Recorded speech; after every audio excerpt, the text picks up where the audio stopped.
이 카톡 여러분 많이 쓰시지요. 거기에 이모티콘이 있어요.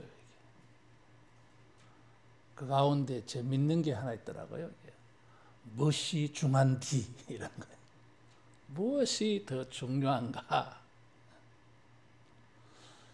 신선 노름에 도끼자로 섞는다라는 말이 있어요.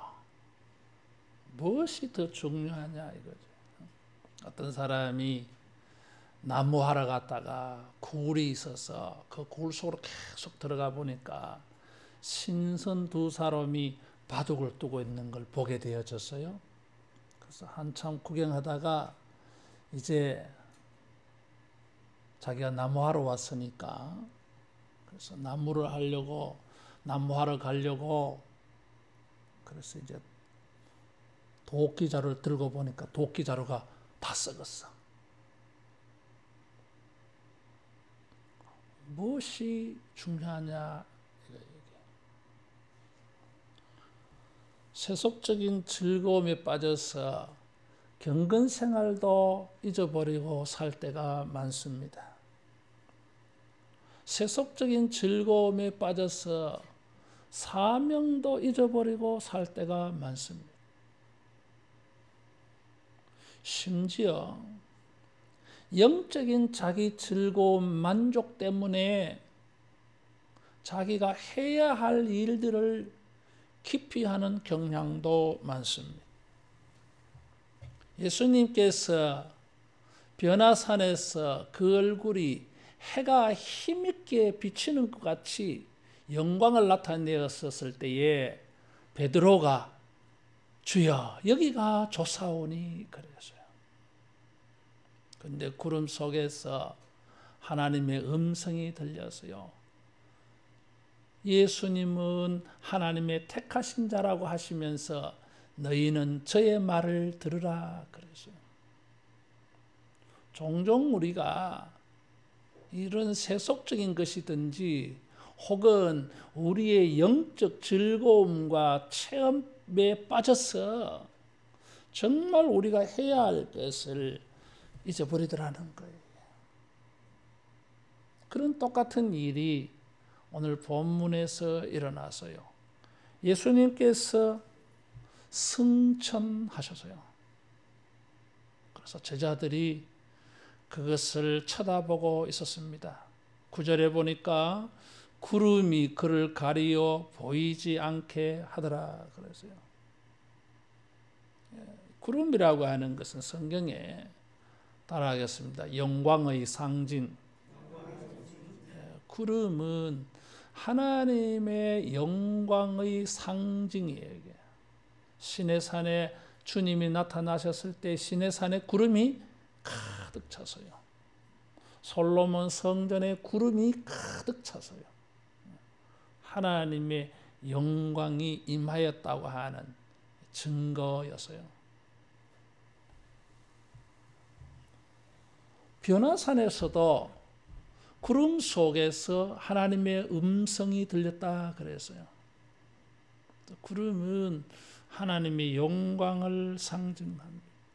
예수님이 영광 중에 올라가셨다 그런 뜻이에요. 영광 속에 올라가셨다는 것입니다. 그런데 그 흰옷 입은 두 사람이 그랬어요. 누가는 천사를 흰옷 입은 두 사람이라고 표현을 했습니다. 누가복음 24장 2절에도 보면 예수님 부활하였을 때에 그 빈 무덤을 지키고 있는 찬란한 옷을 입고 있는 두 사람이라 그랬어요. 두 사람이라고 하는 것은 증인의 숫자예요. 증거하는 것. 그래서 성경의 2는 증거의 숫자입니다. 갈릴리 사람들아 어찌하여 서서 하늘을 쳐다보느냐? 여러분 쳐다보는 게 뭐 잘못입니까? 쳐다보지 뭐 그럼 안 쳐다보겠습니까? 당연히 쳐다볼 수 있는 것을 쳐다봤다고 말하는 게 아니잖아요, 이게. 제자들은 구름이 가리워서 보이지 아니할 때까지 쳐다봤습니다. 그런데 왜 쳐다보느냐? 그러면서 11절에 하늘로 올려지신 이 예수는 하늘로 가심을 본 그대로 오시리라 전해줬어요. 그래서 이 재림을 말씀하셨는데 이 재림을 말씀하신 것을 미루어 보아서 왜 쳐다보느냐 하는 것은 무슨 뜻이겠어요? 제자들은 아이고 예수님 올라가 버리셨다. 이제 우리 못 보겠네. 그런 제자의 마음을 알고 이제 두 번 다시 영원토록 우리는 주님하고 빠이빠이다. 그렇게 생각하고 있는 걸 천사들이 알고 뭐 그런 생각을 하느냐. 따라하겠습니다. 다시 오시리라. 다시 오시리라고 말씀해 주시는 거예요. 그러니까 제자들이 그 말을 듣고 12절에 돌아가서 기도했어요. 이런 흐름을 통해서 볼 때에 왜 쳐다보느냐? 그 말은 메시지가 들어있어서요. 이게. 두 번 다시 못 볼 것처럼 왜 생각하느냐? 다시 만날 일이 있다는 거예요. 그리고 또 그 말을 듣고 제자들이 돌아가서 기도하였다고 하는 것도 이 왜 쳐다보느냐와 연관성이 있어요. 제자들은 재림하실 때까지 볼 수 없는 예수님인데 돌아가서 왜 기도했겠어요? 부활하신 주님의 영광을 이 두 눈으로 보기도 하지만은 따라하겠습니다. 기도를 통해서 주님을 만날 수 있다. 재림 때까지 예수님은 두 눈으로 못 보지만은 그들이 돌아가서 기도하였다고 하는 것에는 기도를 통해서 주님의 영광의 주님을 만날 수가 있어요. 우리는 두 눈으로 부활하신 주님의 영광을 볼 수 없다 할지라도 기도를 통해서 영광의 주님을 독대할 수 있기를 축원합니다. 기도는 은혜의 보좌 앞에 나가는 것입니다. 하나님과 독대하는 것입니다. 영광의 주님을 대면하는 거예요. 기도는 우리가 부활 성천하신 영광의 주님을 만나는 일이에요. 우리의 육체로는 예수님이 재림할 때까지 볼 수 없을지 모르지만 영적으로 우리는 기도를 통해서 주님을 만납니다. 여러분, 우리의 기도 생활이 주님을 영적으로 체험하고 만나는 이런 일 되어지기를 축원합니다.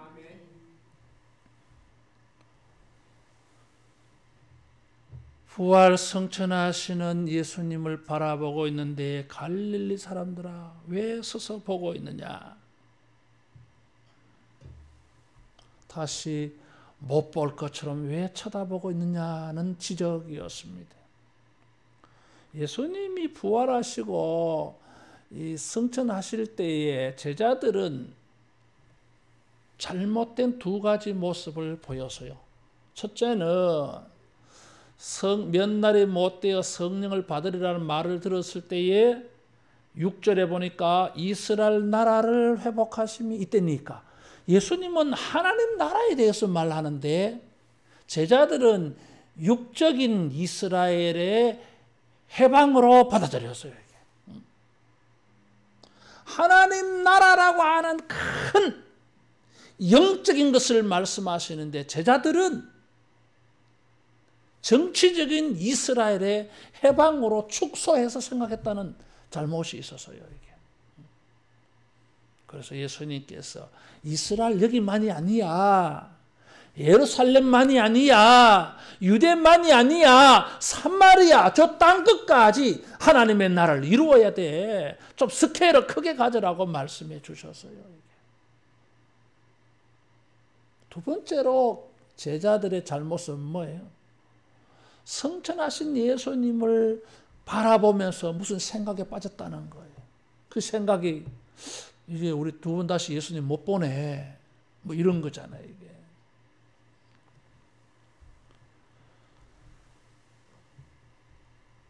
예수님은 왜 승천하셨을까요? 이게? 부활하셔서 그냥 가만히 계시지. 예수님이 승천한 것을 어떤 의미인지를 우리는 본문의 흐름을 통해서 좀 생각해 볼 필요가 있습니다. 승천을 말하는 이 본문은 앞뒤에 무엇이 있어요? 성령에 대한 말씀이 있고 뒤에는 재림에 대한 말씀이 있어요. 성경 자체를 놓고 보면 몇 날이 못되어 성령을 받으리라, 성령이 임하면 권능을 받고 땅끝까지 증인이 되라 하고 승천하셨어요. 예수님의 승천은 성령과 연관성이 있습니다. 자, 우리 성경 하나 찾아보겠습니다. 요한복음 16장 7절.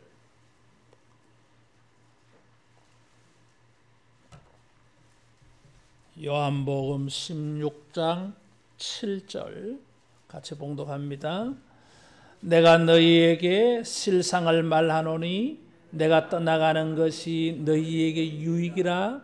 내가 떠나가지 아니하면 보혜사가 너희에게로 오시지 아니할 것이요 가면 내가 그를 너희에게로 보내리니. 예수님은 다락방에서 제자들에게 마지막으로 긴 설교를 하신 적이 있었는데 그것이 14장, 15장, 16장이에요. 요한복음 16장 7절 말씀에 내가 떠나가는 것이 너희에게 유익하다. 내가 떠나가지 아니하면 보혜사가 너희에게 오지 아니할 것이요 가면 가서 내가 보혜사를 너희에게 보내주겠다 그랬어요. 보혜사라고 하는 것은 위로자, 상담자, 우리 가까이 있어 우리와 함께 계시면서 우리를 돕는 자다 그런 뜻이요. 성령님의 이름이라. 예수님이 가셔야 성령님을 보내주신다 그래서요.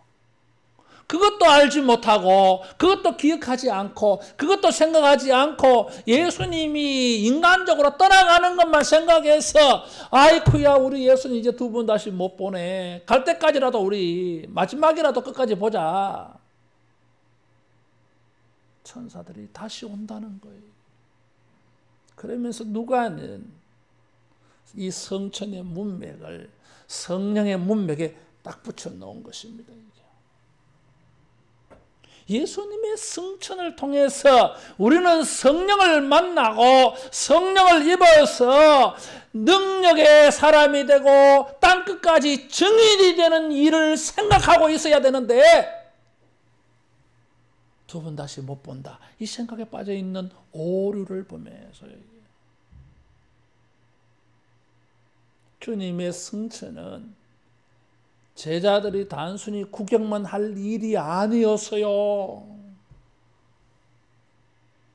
예수님의 계승자가 되고 예수님의 제자가 되어서 예수님이 하신 일을 땅끝까지 증거하는 그 사명을 확인하고 결심하는 기회로 삼아야 했던 것입니다. 이게.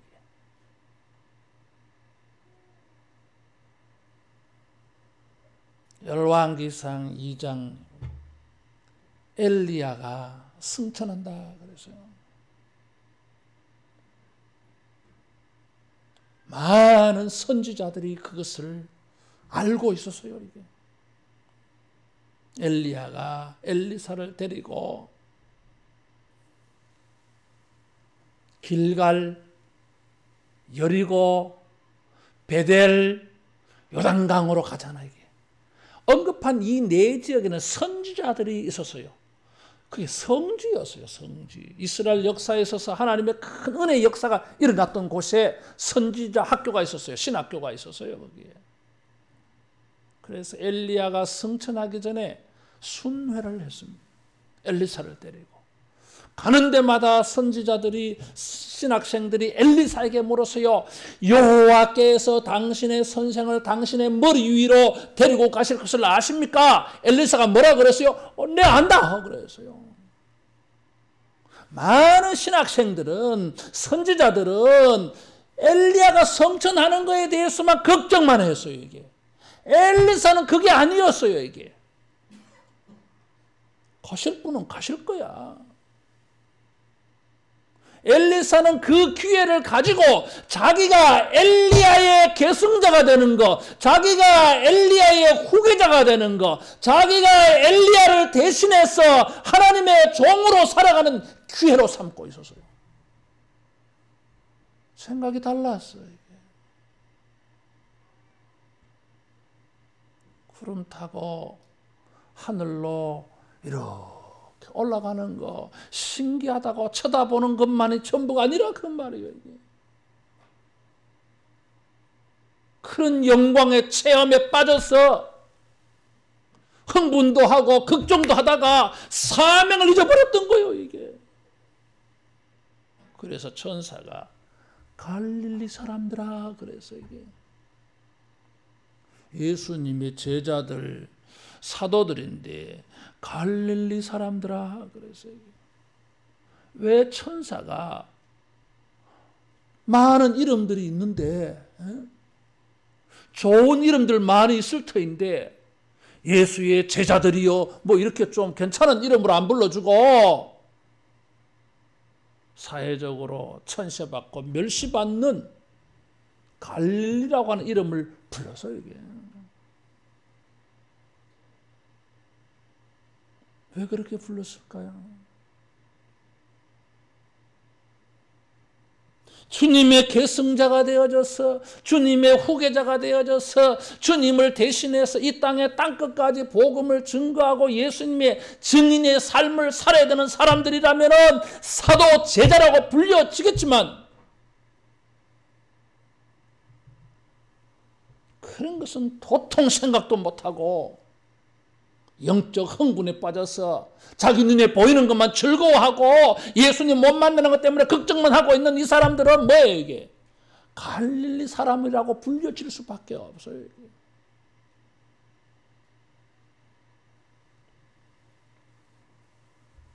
아무리 위대한 체험을 한다 할지라도 신기한 것을 경험한다 할지라도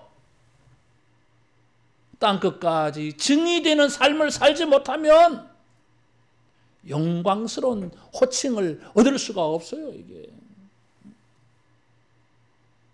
갈릴리 사람들아 이렇게 불려질 게 아니고 예수의 제자들이요, 예수의 후계자들이요, 사도들이요, 뭐 이런 이름을 드려야 될 거 아닙니까?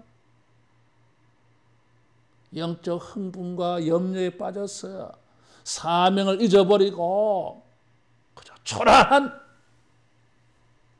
육적인 자연인으로 살지 않기를 축원합니다. 따라하겠습니다. 성령 충만 받아서 증인으로 살자. 얼마나 멋있는 이름이요 이게. 증인들이요. 이런 이름을 받아야 되는데 갈릴리 사람들아 그래서 주님이 성천하신 뜻을 알지를 못하고 쳐다보고만 있는 이 갈릴리 사람들에게 주님은 다시 오시리라 그랬어요. 다시 오시리라는 말을 듣고 제자들은 정신이 번쩍 들었어요. 그래서 예루살렘에 돌아가서 그들은 기도하였던 것입니다. 따라하겠습니다. 기도로 재림의 예수님 만나자. 다시 오신다는 말을 듣고 기도했어요.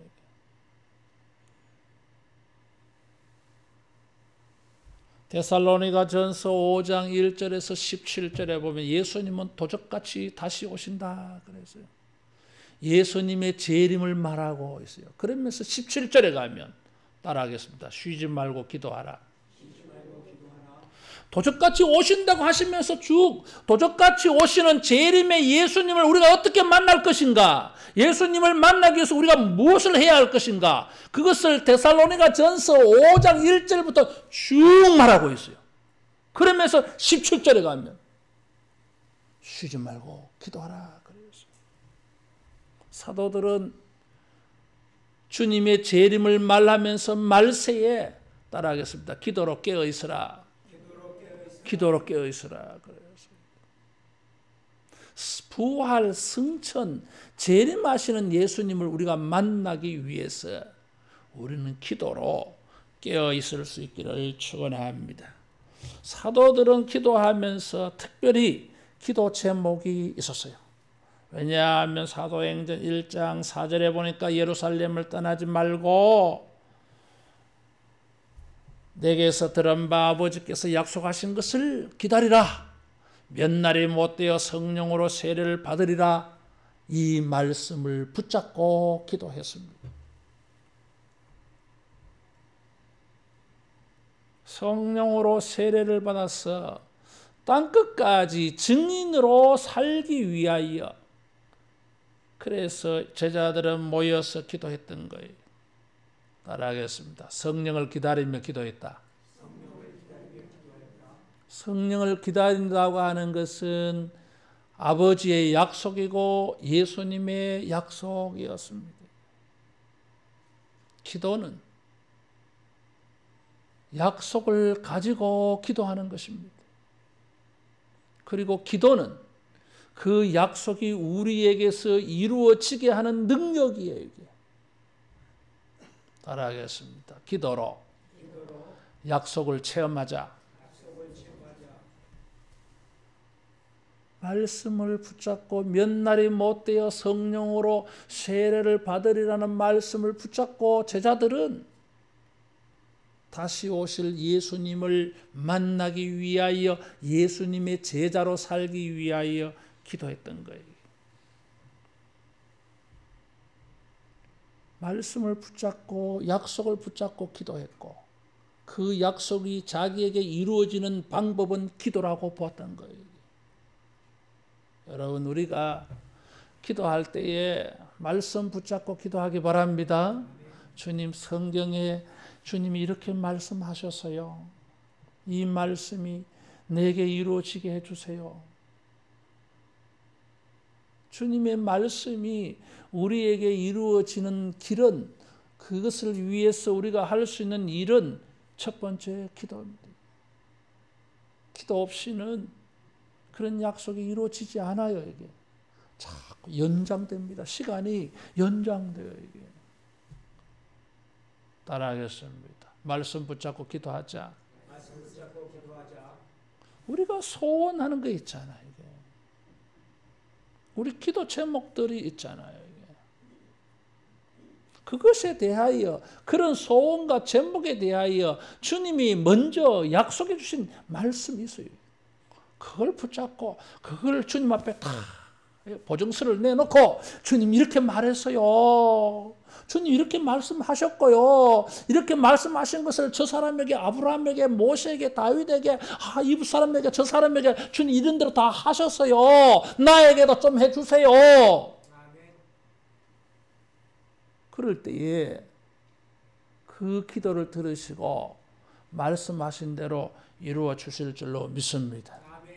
제자들이 모여서 여기 15절에 보니까 모인 사람이 120명 됐다 그래서요. 그런데 여기 11절에서 14절에 보니까 여기 120명이 안 되는 것 같아.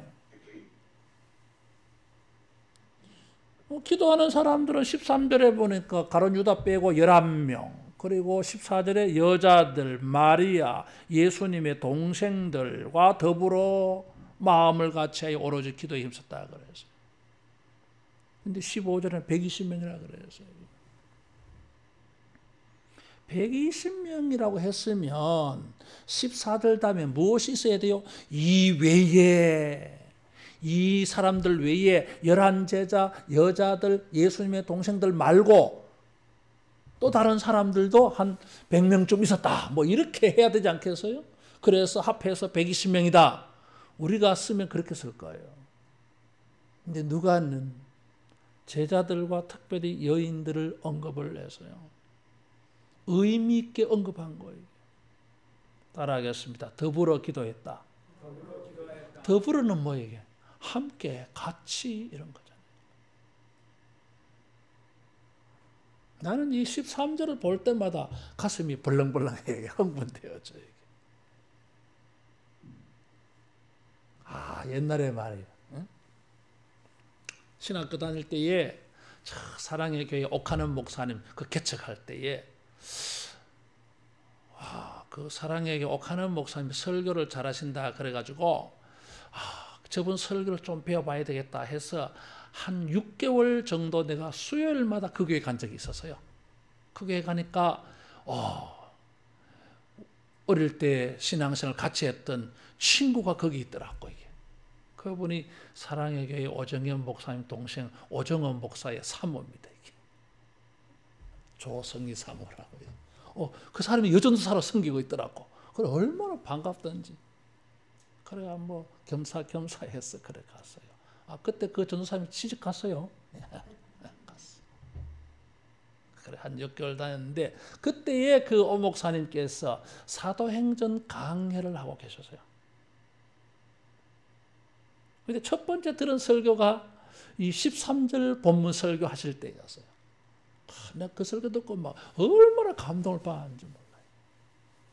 야, 역시 설교를 잘하는 목사님이라고 소문이 자자하더니 역시나 다르네. 나는 모태신앙인인데 사도행전 1장 13절 가지고 그렇게 설교하는 거 한 번도 못 들어봤어요. 여기 본문이 뭐예요? 베드로, 요한, 야고보, 안드레, 와. 복음서에서는 예수님의 최측근 세 사람 베드로, 요한, 야고보입니다. 최측근 세 분이에요. 안드레는 최측근이 아니었어요, 여러분. 그런데 여기는 뭐요? 최측근 제1그룹에 안드레가 들어가 있어요. 그래서 내가 놀란 거예요. 그리고 빌립, 도마, 와, 빌립과 도마. 마태복음 10장에 보면 빌립은 누구와 짝을 이루고 있느냐 하면은 도마와 마태와 짝을 이루고 있어요. 근데 여기는 도마와 짝을 이루어 놨어. 그리고 세 번째 그룹은 바돌로메와 마태. 요한, 베드로, 요한, 야고보는 제1그룹. 마태는 이 베드로와 요한, 안드레는 형제고 요한과 야고보가 형제예요. 이게. 두 형제가 예수님의 제자인데 두 형제 가운데 한 사람은 최측근이 아니야. 그러면 안드레 심정이 어떻게 했어요? 베드로를 전도한 사람은 안드레예요. 이게. 근데 안드레는 1그룹이 아니야. 안드레 기분이 어떻게 했어요? 이게 3년 동안 따라다니면서. 베드로는 내가 전도했는데 요한과 야고보는 형제이면서 예수님의 최측근인데 나는 내 형제 베드로는 최측근인데 자기는 최측근이 아니야. 그런데 뭐예요? 최측근 그룹에 들어가 있어요. 따라하겠습니다. 하나가 되었다. 여기 그 다음 두 번째 그룹은 뭐예요? 빌립과 도마. 빌립은 복음서에 나타나는 모습은 뭐야? 계산을 잘하는 사람이에요. 이게 아주 객관성이 뛰어난 사람이에요. 이게. 반대로 도마는 다른 사람이 예수님의 부활을 다 봤다고 말하는데 도마는 뭐라고 말했어요? 내 눈으로 내 손가락으로 확인해 보지 않냐면 못 믿겠다고 그랬어요.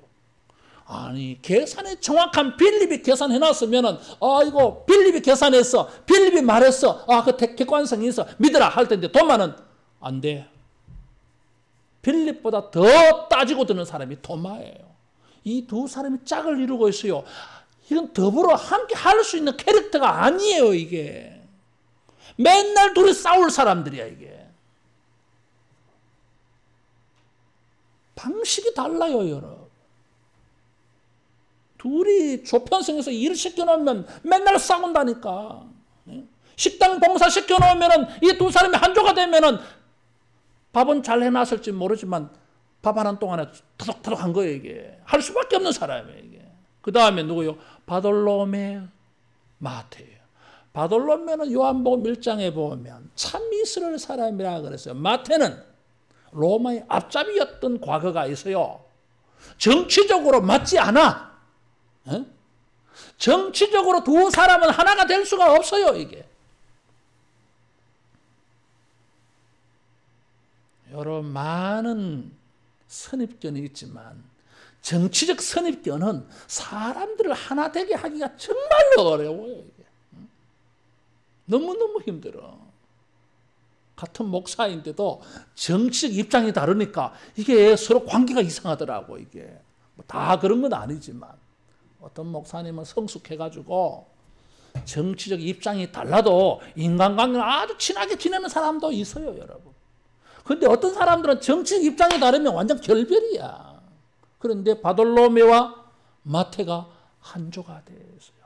따라하겠습니다. 더불어 하나 되어서 기도한다.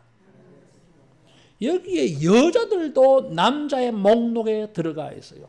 요즘은 여기 하나도 이상하지 않지만 이 당시는 남자들의 족보에 여자 이름이 들어간다고 하는 것은 기상천외한 일이요. 이게 천지개벽할 사건이에요. 이게. 거기다가 예수님의 동생들 들어가 있어요. 요한복음 7장 5절에 보면 예수님의 동생들은 예수님을 믿지 않았어요. 마가복음 3장 21절에서 25절에 보면 심지어 예수님의 동생들이 예수님 보고 미쳤다 그랬어요. 우리 형 왜 저래? 지정신 아니야. 미쳤다는 거예요. 이게. 이런 사람들도 더불어 같이 기도했어요. 차별이 없었어. 차이점은 많았지만 스타일이 달랐지만 정치적인 입장이 달랐지만은 여기 셀롯인도 있었어요. 셀롯은 뭐예요? 열심당원이에요. 이게 로마에 대항하여서 전쟁하는 사람들이에요. 이게 따라하겠습니다. 모든 입장을 뛰어넘어서 하나 되어 기도했다. 더불어 기도했어요. 이게. 외적으로만 하나 된 게 아니었어요. 마음을 같이 하여 그랬어요. 겉으로만 하나 된 게 아니고 마음도 하나였어요. 합심 기도했어요. 마태복음 18장 19절에 보니까 땅에서 두세 사람이 마음을 같이 하여 기도하면 하늘에서도 열리고 하늘에서도 풀린다 그랬어요. 따라하겠습니다. 마음을 같이 하여 기도하자. 성령 충만을 받아서 예수님의 후계자로 예수님의 증인으로 성령의 사람으로 우리가 살아가는 일에 마음과 뜻이 같았어요. 이게.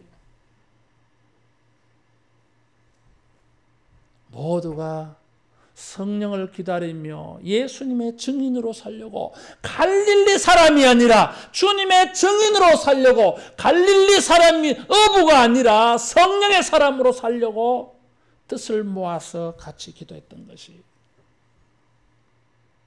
세 번째로 오로지 기도에 힘쓰더라 그랬어요. 따라하겠습니다. 끈질기게 포기하지 않고 열심히 그렇게 기도했어요. 위대한 역사는 마음을 같이 하여 더불어 힘써 기도할 때에 일어났습니다. 따라하겠습니다. 마음을 같이 하여 더불어 힘써 하나님의 거룩한 일을 위해서 우리가 마음을 좀 같이 하면 좋겠어요. 마음만 같이 하는 것이 아니라 실제 기도하는 그 일도 더불어서 같이 하면 좋겠어요. 기도하는 일에 사람들이 많아야 돼요.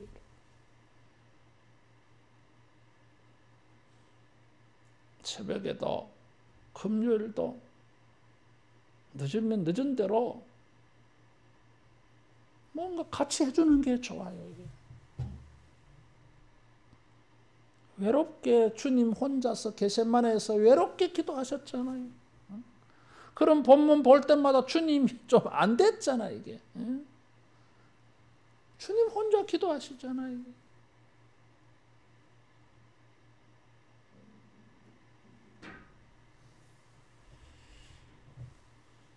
주님의 약속하신 말씀을 붙잡고 우리가 마음을 같이해서 기도에 힘써서 우리를 통하여서 하나님의 위대한 역사가 일어나도록 헌신하는 자가 되어지기를 축원합니다.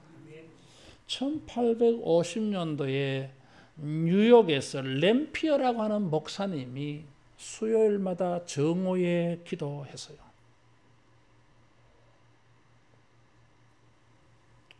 그래서 수요일마다 정오 기도회 한다고 광고를 하고 기도했는데 아무도 안 나왔어. 정오에 점심시간. 그런데도 램피어 목사님은 실망하지 않고 계속 정오 때마다 기도했어요. 그러다가 사람들이 하나 둘 모이기 시작해서 한 6명 모여서요. 그러다가 그 다음 주에는 20명, 그 다음 주에는 40명이 모여서요. 한번 불이 붙기 시작하니까 일주일마다 사람들이 늘어나기 시작했어요. 그러다가 한 100여 명이 모여서요. 그 100여 명 가운데 직장인들도 있었고 목사님들도 있었어요. 그래서 목사님들은 자기 교회에 가서도 이런 기도 운동을 시작했어요. 한 6개월 뒤에 뉴욕시 안에는 1,000개의 수요 정오 기도 모임이 생겨났어요. 6개월 만에. 놀라지도 않으시네. 그래서 미국의 근대에 큰 대붕운동이 일어났어요. 19세기. 그 당시에 뉴욕의 인구가 3천만이라 그랬는데 200만 명이 회개하고 예수님 믿었어요. 한 9% 정도. 퍼센트는 적지만은 뭐예요? 숫자는 200만 명이었어요. 엄청난 숫자였어요. 시작은 혼자 시작했어요. 그러다가 뜻을 같이 하는 사람들이 모여들어서 근대 부흥운동의 역사의 한 페이지를 장식했어요. 1949년도 스코틀랜드에 섬이 많은데 바르바스라고 하는 섬이 있었어요.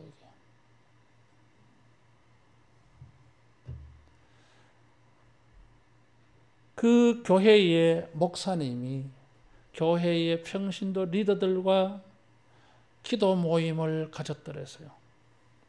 그런데 80대의 두 자매 할머니가 연세가 많아서 그 기도 모임에는 못 가고 오두막집 자기 집에서 기도를 했어요. 이사야 43장 말씀을 붙잡고 기도했어요. 우리 한번 찾아보겠습니다. 이사야 44장 3절.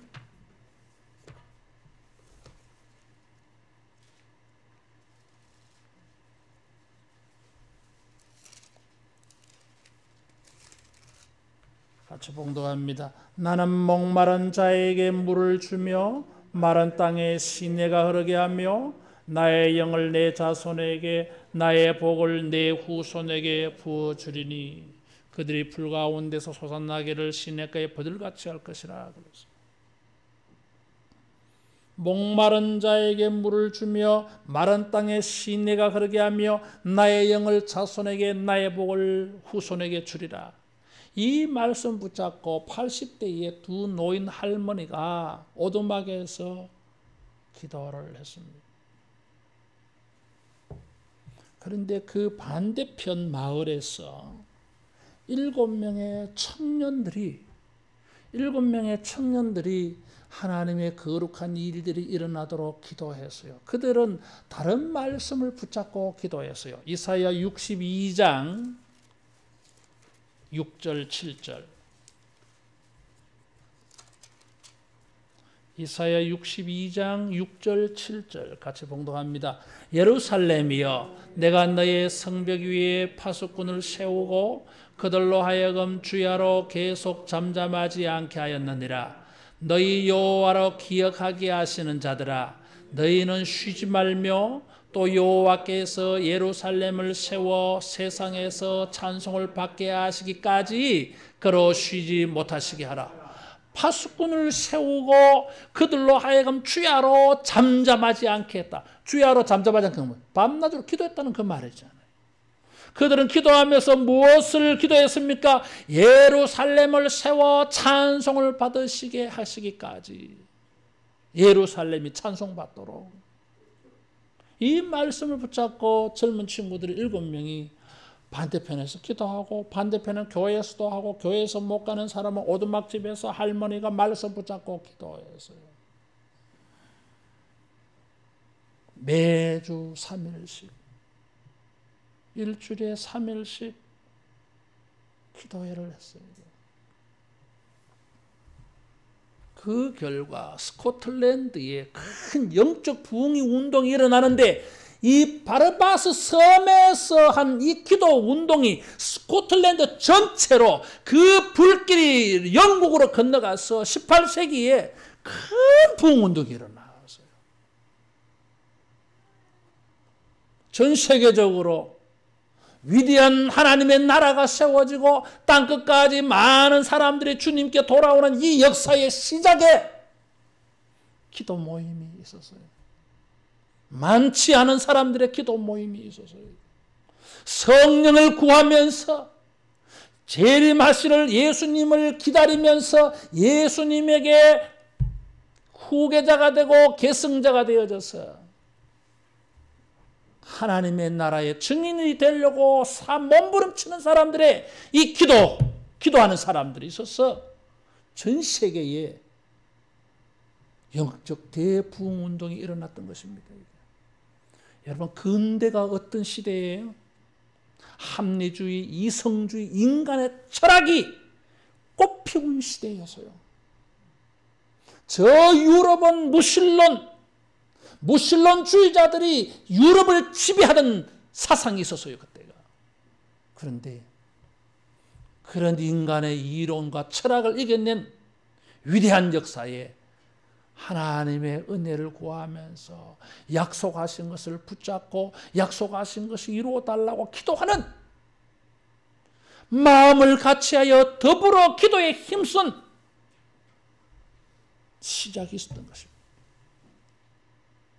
여러분, 우리도 막연히 주님의 재림을 기다릴 것이 아니라 제자들처럼 엘리사처럼 위대한 일의 증인이 되고 싶어서 성령을 구하고 마음을 같이하고 더불어서 기도에 힘써서 이 땅에 주님의 증인으로 살아가는 우리 모두 되기를 축원합니다. 갈릴리 사람이 아니라 예수의 증인이라고 하는 이 위대한 이름을 가지고 주님께 영광 돌릴 수 있기를 축원합니다. 기도하겠습니다.